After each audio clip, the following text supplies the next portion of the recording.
Hablar sobre la izquierda y la derecha y cómo estos pueden ser conceptos para entender los desafíos de la política actual. Entonces, ¿cuál es el origen? ¿Por qué comenzamos a hablar de izquierda y de derecha? Entonces, aquí les he puesto una imagen que es de un pintor que se hizo muy reconocido, Jacques-Louis David, que hablaba sobre una sala dentro del Palacio de Versalles, que es el juramento del juego de pelota. Y entonces, esto es pintado en 1791, pero en realidad está vinculado a un momento muy específico de la historia que es la famosa Revolución Francesa, 1789. ¿Qué pasa en la Revolución Francesa en 1789 y qué tiene que ver esto con la izquierda y la derecha? En realidad, mucho. De ahí viene esa distinción. Entonces, lo que está viviendo Francia en 1789 es una decadencia total de la monarquía. Y con esa decadencia de la monarquía, los espacios de poder, que eran los tres estados, ¿sí? El clero, la nobleza y el pueblo, como se le llamaba, comienzan a discutir sobre cuál debe ser el papel de, el rey y qué tanto debe continuar ese papel ahí. Y entonces se plantea un cambio de estructura y se plantea la creación de la Asamblea Nacional Constituyente en junio del 89. Y ahí comienzan a debatir sobre el poder del rey versus el poder de los diputados. ¿Quién debe tener más poder? ¿Se debe continuar con esa figura del monarca absoluto con poder absoluto? ¿O más bien generar este espacio, que es el que se va creando con la Asamblea, en donde hay otros poderes, en particular el poder de los diputados? Aquí se plantea un cambio de estructura brutal porque antes se votaba por estados. Un voto tenía la nobleza, un voto tenía el clero, un voto tenía el pueblo, ¿sí? Y aquí se plantea que no, que los votos deben ser un voto una persona. Y entonces imagínense 600 personas dentro de esta asamblea y tienen que votar sobre el poder del rey. Para que sea esto más operativo, el presidente de la Asamblea les dice, bueno, pónganselo a la izquierda quienes estén a favor de que el poder del rey vaya disminuyendo y se traslade un poco más hacia el poder de los diputados. Pónganse a la derecha quienes en realidad estén apoyando el poder del rey. Y en esta división, que se hace una división casi para logística, ¿sí? Nace esta distinción de quienes están a la izquierda y que eventualmente se va a plantear la abolición de la monarquía y quienes se quedaban a la derecha que planteaban la permanencia del poder del rey o, digamos, de otra forma, la permanencia del status quo, ¿no? Mantener el status quo. Entonces, esta es la primera división y eso hace que hoy en día, en espacios como el que tenemos nosotros en nuestra Asamblea Nacional, hablemos del hemiciclo, ¿sí? Y entonces el hemiciclo está dividido entre la izquierda y la derecha, ¿sí? Ya no es tan evidente estas distinciones, digamos, físicas de lugares en cuanto a los posicionamientos políticos, pero esta base ayudó un poco a hacer esta distinción. Y entonces, como ustedes ven, a la base, la distinción izquierda-derecha era en cuanto a la oposición de la monarquía y al poder del rey. En otras palabras, a la concentración de los poderes o a la división de poderes también. Esto está a la base, ¿no? Y entonces es importante recordar esto porque en realidad la izquierda y la derecha no fue más que una ubicación física. Y un politólogo justamente de donde yo estudié, de Sciences Po, decía, en realidad esto, ¿por qué coló tanto y tan bien entre la gente? Es porque es sencillo entender que hay una izquierda y que tengo una derecha, tengo dos manos y puedo ver físicamente esto. Y entonces es sencillo simplificar el debate de la política en esto, ¿sí? Esto permite que la gente se involucre un poco más en política. Esto es lo que nos decía. ¿Qué pasa después de eso? Entonces, comenzamos con una distinción que va a estar vinculada sobre todo hacia la abolición de la monarquía, más planteada por los grupos de izquierda, y de la derecha, la permanencia de la monarquía constitucional en el siglo XVIII, ¿sí? Siglo XIX entran nuevos debates en cuanto a el papel de la iglesia. Y entonces el papel de la iglesia, la izquierda planteaba una república laica, ¿sí? Y la derecha, en cambio, planteaba un Estado que esté mucho más vinculado a la iglesia. Y en el siglo XX comienza también a desarrollarse aún más el debate alrededor del mercado. ¿El mercado debe estar más regulado o debe ser el mercado el que dirija los planteamientos? ¿Quién es un mejor actor, Estado o mercado? Entonces, como ven, de estos planteamientos iniciales en cuanto a si es que soy monarquista o no, poco queda. Hoy en día una persona de derecha tranquilamente no puede, no es monarquista, ¿sí? Y entonces existen nuevos desarrollos y eso es lo que, a lo que quiero ir, es que en realidad estas distinciones van ajustándose en función de los contextos y el tiempo. ¿Qué pasa hoy en día? A veces cuando pensamos en la izquierda, entonces les decía, pensamos en una mayor intervención del Estado, incluso en estas ideas de voy a pensar más en los derechos colectivos. ¿Sí? O los planteamientos en cuanto se hizo igual aquí en nuestro país, ¿no? En el siglo XX también hubo esta, entre el XIX y el XX, esta división fuerte entre el liberalismo y el conservadurismo, ¿sí? Entonces a la derecha planteábamos tal vez una mayor intervención del mercado, pero con conservadurismo o con enfoques individuales. En realidad lo que vemos es que estas distinciones, tal como las estamos planteando, se vuelven más complejas en función de las nuevas problemáticas que van apareciendo. Y entonces, ahora vemos, y esto aquí quería comentarles algo que es un punto histórico también muy importante. Ustedes recordarán que después de la Segunda Guerra Mundial, 1945, estamos frente a los desastres y a la cara más dura de la humanidad, ¿sí? En donde se han planteado estos atrocidades vinculadas al régimen nazi. Y entonces se desea y se plantea una declaración que hoy en día es fundamental, que es la Declaración de los Derechos Humanos, ¿no es cierto? La Declaración Universal de los Derechos Humanos, la base de lo que sienta el sistema de Naciones Unidas. Y entonces eso va a ser la base también de definir una organización mundial que busque luchar por la paz, ¿sí? Y entonces que busque la cooperación. Y entonces esta base, que es la base de todos los seres humanos, tenemos derechos, sin importar de dónde seamos, sin importar cómo seamos, sin importar nuestros orígenes. Todos tenemos una dignidad intrínseca. Ese es el planteamiento que nace después de esas atrocidades de la Segunda Guerra Mundial, pero comienza a haber una nueva división. Y entonces esta división ya no es tanto en cuanto a si tenemos derechos o no, si es que queremos un monarca o no, el posicionamiento de la iglesia y demás, sino más bien comienza justamente a darse en cuanto a lo individual versus lo colectivo. Y esto se va a enfatizar aún más con esta bipolaridad del mundo. Recuerden que después comienza la Guerra Fría y la Guerra Fría nos divide, ¿no es cierto? Y entonces lo que busca hacer la Guerra Fría es decir, por un lado tenemos un eje y por el otro, ¿sí? Y entonces con estos dos ejes, los unos son el eje del mal, los otros son los buenos, se comienzan a crear retóricas en cuanto a esta división, esta dualidad, planteando derechos individuales, derechos colectivos. Entonces ahí, para la anécdota, se crean dos pactos en 1966. El uno, son pactos que nacen del sistema de Naciones Unidas, va a buscar fortalecer esos derechos más individuales, ¿sí?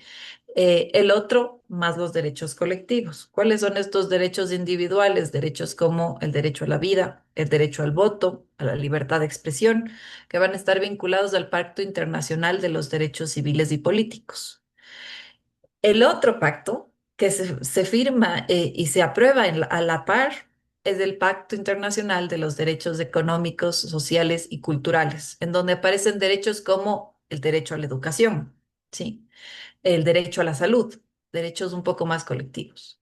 Hoy en día, en ese momento se decide firmar estos dos pactos por separado porque el mundo estaba dividido en dos. Y entonces tal vez yo podía pensar que el derecho a la educación era muy bueno, pero yo era del otro grupo. Entonces no iba a firmar algo que decía que le apoyaba al grupo contrario. ¿sí? Hoy en día prácticamente todos los países han firmado y ratificado ambos pactos.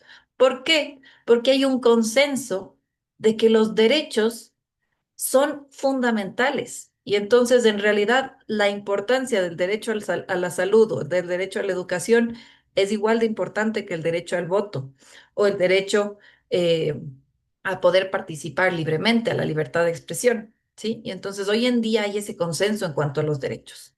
Entonces se ha tratado de generar esta dicotomía, pero vamos viendo que en realidad estas distinciones son muy vinculadas al paso de la historia y a lo que está pasando, ¿no? Y van apareciendo nuevas problemáticas. El extractivismo. Hoy en día, gran parte de las críticas que se les da a la izquierda es en cuanto a cómo puede ser una izquierda extractivista, ¿sí? La soberanía. ¿Qué es lo que pasa con la soberanía? Si decíamos que la derecha era conservadora, pero que también estaba planteando en temas de mercado, ¿no? Estaba planteando que el mercado debe ser desregulado. ¿Qué estamos viendo ahora con lo que pasa, por ejemplo, con Donald Trump? ¿No? Que nos está cambiando totalmente la estructura de internacional, ¿no? La geopolítica internacional. Y entonces, en teoría se lo veía como una persona de derecha, entonces podríamos aquí decir mayor intervención del mercado y demás. Pero lo que vamos viendo es que se comienzan a poner aranceles fuertísimos. Comienzan a aparecer discursos de odio fundamentales, ¿no? En cuanto a una xenofobia brutal en cuanto a los temas migratorios. Y entonces aquí nuevamente los discursos sobre seguridad. La seguridad, ¿será que estamos frente a una dicotomía entre más libertad o más seguridad? El antropocentrismo. Eso significa entonces un poco analizar cuál es el papel de la naturaleza y cuál es nuestro papel como seres humanos frente a esa relación con la naturaleza. ¿Podemos solamente explotarla y ver la naturaleza como recursos o en realidad tenemos una relación bidireccional? ¿Qué es lo que pasa con la tecnología y lo que nos está planteando, qué desafíos nos plantea la tecnología hoy en día, la regulación de la inteligencia artificial, la ética en el uso de la tecnología, la privacidad de nuestros datos? ¿Cuáles son los planteamientos? Entonces vamos viendo que hay muchísimos debates nuevos que van ajustando un poco esto. Y entonces la dicotomía entre izquierda y derecha en realidad se va ajustando a las necesidades y a los planteamientos actuales, ¿no? Y a lo que está pasando en el contexto actual. Entonces, por eso creo que es fundamental hablar de cultura política. En realidad, nosotros tenemos una cultura política. Todos nosotros, los seres humanos tenemos una cultura política y entonces aquí les hago una reflexión. ¿Qué es la cultura? Tal vez siempre escuchamos la cultura y el término cultura, ¿no? ¿Y qué significa la cultura? Entonces Thompson hace una definición de la cultura como un patrón de significados. Esta es una definición súper sencilla, tres palabras, pero que creo que dice muchísimo, ¿sí? La cultura como eso a lo que yo le doy un significado. Esas estructuras de significación socialmente establecidas en virtud de las cuales la gente hace cosas. ¿Cuál es el significado entonces que yo le doy al poder? ¿Cuál es el significado que yo le doy a la autoridad? ¿Cuál es el significado de la legitimidad, de la democracia, de la participación? ¿Sí?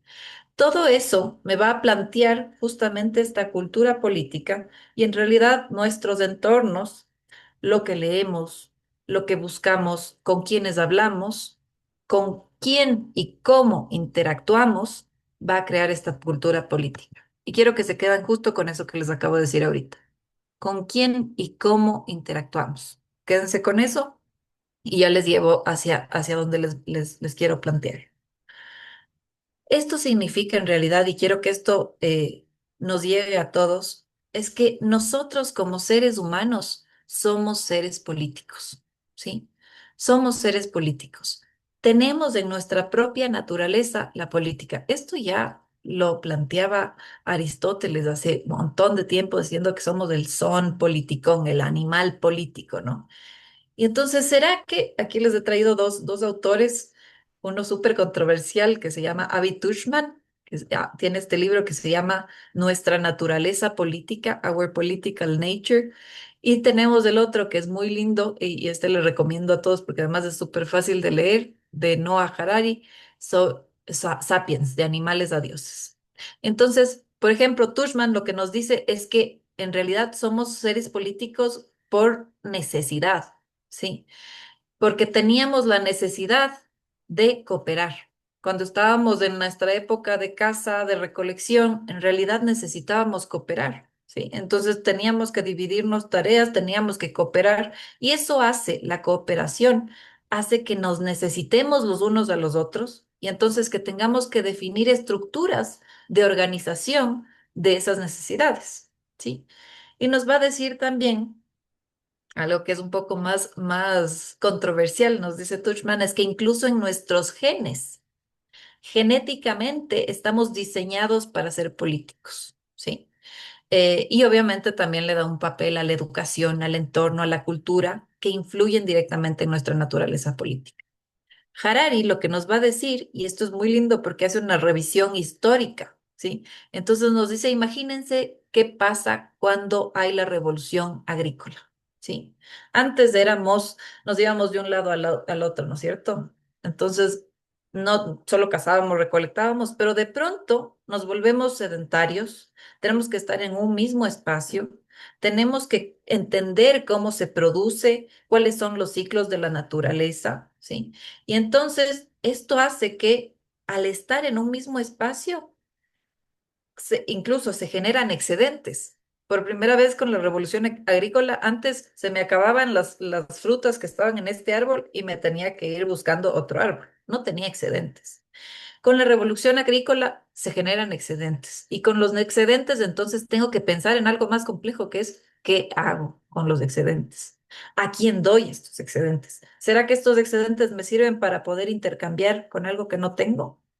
Entonces se complejiza mucho más la estructura política y por eso es necesario organizarse políticamente, ¿sí? Y Harari nos va a hablar de algo súper interesante y nos dice ¿cuál es, qué es lo que nos diferencia a nosotros, seres humanos, de los chimpancés? Obviamente podemos hablar mejor, cooperamos en grupos pequeños, pero ¿qué es lo que nos diferencia? Y él va a hablar de una cuestión fundamental, y acuérdense de lo que les decía hace un ratito, ya voy a llegar allá, que es el mito. Nosotros, seres humanos, podemos crear ficciones, podemos crear mitos. ¿Qué significa esto? Esto no significa que nos inventamos cosas que no existen. En realidad, eso que nos inventamos se vuelven realidades. ¿Cómo qué? Como el dinero. El dinero es una ficción que nos hemos inventado y hemos creado. Las empresas son ficciones, ¿sí? Todos los abogados aquí saben muy bien que son magos. Escriben un papel y de pronto se crea una empresa. Son magos, ¿sí? Entonces nos estamos creando ficciones. ¿Y cuáles son esas otras ficciones que son fundamentales? Las que nos sirven para cooperar como seres humanos, los derechos. ¿Sí? Los derechos, los estados, esas estructuras de organización política que hacen que nosotros, por nuestra propia naturaleza humana, esa necesidad de cooperación y que nos permite cooperar entre grandes grupos, seamos políticos. ¿Y por qué es tan importante acordarse de que somos políticos? Porque hoy en día tenemos desafíos gigantescos, ¿sí? Y les decía, acuérdense la importancia de con quién interactuamos y cómo interactuamos. ¿Qué está pasando hoy en día? Estamos con una preocupación fuerte, que es el crecimiento del populismo. Hoy en día nos dicen, no, es que no importa esto de las ideologías. Aquí no importan las distinciones entre izquierda y derecha. En realidad, nosotros trabajamos para el pueblo. Y este es un discurso muy común que se va escuchando más y más. Y lo que está haciendo es que tal vez está alejando a la población de esa naturaleza política, de esa esencia política y entonces de esa necesidad también de informarse para participar en política. Y entonces el populismo genera cosas tan graves como lo que estamos viendo, y perdón que retome este ejemplo, lo que está pasando en Estados Unidos ahora con la población migrante. ¿cierto? ¿Cómo es posible que población migrante haya votado por Donald Trump, que está ahorita haciendo unas deportaciones masivas en donde no se están tomando en cuenta ningunos derechos, separaciones de familias, gente que no tiene ningún antecedente de nada y que igual está siendo perseguida por ser migrante? Sí. ¿Qué es lo que pasa? Es porque justamente se desarrollan estos populismos. Y más, entre los jóvenes está llegan mejor estos mensajes populistas. ¿Por qué? Porque tenemos un problema gigantesco que son las famosas fake news, las noticias falsas. El hecho de que estamos permanentemente pegados al teléfono, ¿no es cierto? Estamos permanentemente pegados al teléfono y abro el Instagram, abro el Facebook, abro el TikTok, no sé qué. Y estas aplicaciones, en particular TikTok, nos generan una ultra conexión, estamos permanentemente conectados, pero además tenemos algoritmos que nos van diciendo qué tengo que ver y cómo debo verlo. Entonces, si en algún momento vi un video que hablaba sobre lo malos que son los migrantes, inmediatamente me van a salir un montón de videos más y un montón de información más sobre eso. Y entonces yo creo que me estoy informando y digo que bestia, sí, yo estoy súper informado, pero en realidad estoy siendo manipulado, ¿sí? Y entonces es por eso que es fundamental el desarrollo de pensamiento crítico, ¿sí? Que no porque ustedes vean, es que yo veo que solo las redes están hablando de eso. Mira el teléfono de tu compañero de al lado, puede que el teléfono del de al lado hable exactamente de lo contrario, ¿sí? Entonces, estos algoritmos también son políticos y es fundamental entender eso, la naturaleza política de todas estas cuestiones. ¿Qué hace que con estas fake news, y ahí les doy un dato, una noticia falsa, hicieron un estudio sobre la rapidez de la difusión de las noticias falsas. Una noticia falsa se difunde 7 veces más rápido que una noticia que es real. Y ayer veía un monólogo muy interesante. Ahora ustedes saben que estamos participando en estos de los monólogos de la ciencia y que hablaban de por qué el cerebro le gustan más las cosas falsas, ¿sí? Entonces decían, ¿qué noticia les interesa más? ¿Que la Juanita se va a casar o que el Pepito utilizó la tarjeta corporativa para ponerse pelo? ¿Cuál les llama más la atención? La segunda. ¿Sí? Porque nuestro cerebro genera dopamina con estas cosas y entonces eso hace que la difusión de las fake news sea brutal. Y entonces estamos en un desafío ahora actual, que es este crecimiento, esta difusión de las noticias falsas en una situación en la que estamos ultra conectados y en donde además está pasando algo gravísimo, que es una reinvención de la historia. Y entonces vamos escuchando, por ejemplo, con estos líderes importantes, ¿no? Como Donald Trump, como Elon Musk, que comienzan a tratar de quitarle peso a cuestiones gravísimas que pasaron históricamente, como la Shoah, el exterminio, ¿sí? El exterminio que se dio durante la Segunda Guerra Mundial. Y entonces ahora, y se está tratando de plantear esto con nuevas retóricas de, en realidad el racismo es en contra de los blancos, ¿sí? Y entonces vamos viendo que todas estas cuestiones son sumamente graves porque lo que están haciendo es que en particular la población joven, que es la que más conectada está, se está polarizando.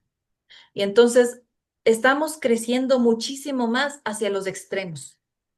Y entonces eso lo que hace es dividirnos, ¿no es cierto? Cuando en realidad, lo que les mostraba acá, la política fue hecha para cooperar, ¿sí? La política fue hecha para cooperar. Y esto es muy grave porque hay estos crecimientos del autoritarismo y demás, y en realidad lo que buscamos es cooperar. Entonces, ¿con qué les pido que se queden de estas reflexiones que les he traído el día de hoy? Uno, somos seres políticos, ¿no es cierto? Y esa naturaleza política en realidad nos lleva a cooperar. Pero ¿cómo?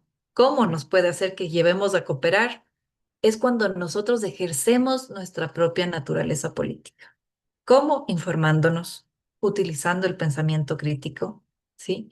Hay un documental interesante que les puedo pasar, de ahí les dejo mis datos si es que alguien quiere, sobre una historia de ficción que hablaba es una obra de teatro, en donde se decía que de pronto en un pueblito, una persona se convierte en rinoceronte. Todo el mundo ve y dice, ¿qué pasa? ¿Por qué se convirtió en rinoceronte? Y después se siguen convirtiendo, ¿no?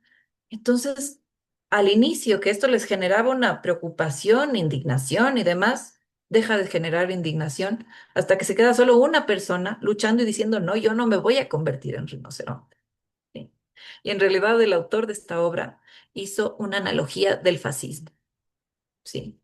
De cómo una idea que puede parecer absurda, ¿sí? Cuando no hay pensamiento crítico, cuando no existe esa crítica y esa revisión de lo que está pasando, y yo simplemente acepto que alrededor mío algo está cambiando, pero no hago nada y no critico eso, entonces ahí se puede dar el aparecimiento de estas figuras que usualmente utilizan el populismo, pero que son fascistas, ¿sí? Y que van en contra de la progresión de los derechos. Entonces, por eso que es fundamental ejercer nuestra naturaleza política, ejercer nuestro pensamiento crítico y entonces para eso no hay que tenerle miedo a las ideologías, porque hay veces que tenemos miedo a no, la ideología, mejor no hablemos de esto. O estamos en la mesa y no hablemos de política porque si no nos vamos a pelear. No, hablemos de política, ¿sí? Porque así justamente vamos a evitar estos populismos, vamos a evitar el crecimiento de los extremos. Y en realidad lo que les invito ahora es a entender la política como una herramienta para generar cultura de paz, una herramienta como lo que planteamos al inicio, es herramienta de cooperación.